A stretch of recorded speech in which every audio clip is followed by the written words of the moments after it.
যুক্তরাষ্ট্রের হামলায় ক্ষতিগ্রস্ত হওয়ার পর সরাসরি পাল্টা জবাব দিয়েছে ইরান। শনিবার রাতেই অপারেশন অনেস্ট প্রমিস 3 এর 20তম ধাপে ইরানের সশস্ত্র বাহিনী ইসরায়েলের একাধিক লক্ষ্যবস্তুর দিকে একযোগে ক্ষেপণাস্ত্র হামলা চালায়।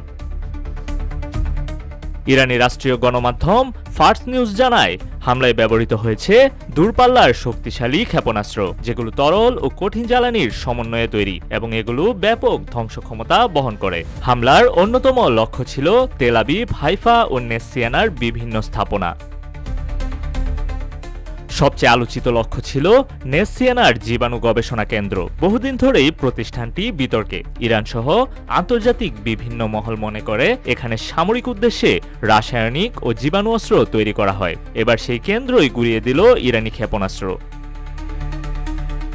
ইরানের পক্ষ থেকে জানানো হয়েছে, এই গবেষণাগারটি ইসরায়েলের প্রধানমন্ত্রীর সরাসরি তত্ত্বাবধানে পরিচালিত হয়। গবেষণায় নিযুক্ত রয়েছে শতাধিক বিজ্ঞানী ও গবেষক। যদিও দাবি করা হয় এটি প্রতিরক্ষামূলক ও বেসামরিক গবেষণার অংশ, কিন্তু ইরান বলছে বাস্তবে এখানে তৈরি করা হয় নার্ভ গ্যাস ও ভাইরাস ভিত্তিক যুদ্ধাস্ত্র।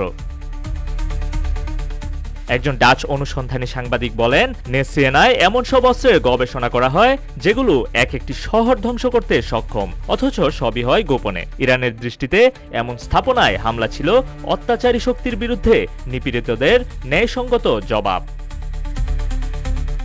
ইসরায়েল এখনও এই হামলার সবিস্তার প্রতিক্রিয়া জানায়নি, তবে প্রতিরক্ষা সূত্রগুলো বলছে বিস্ফোরণের তীব্রতা ছিল এমন যে তেল আবিবের বিভিন্ন আবাসিক এলাকায় আগুন ছড়িয়ে পড়ে। আহত ও নিহতের সংখ্যা এখনও জানা যায়নি।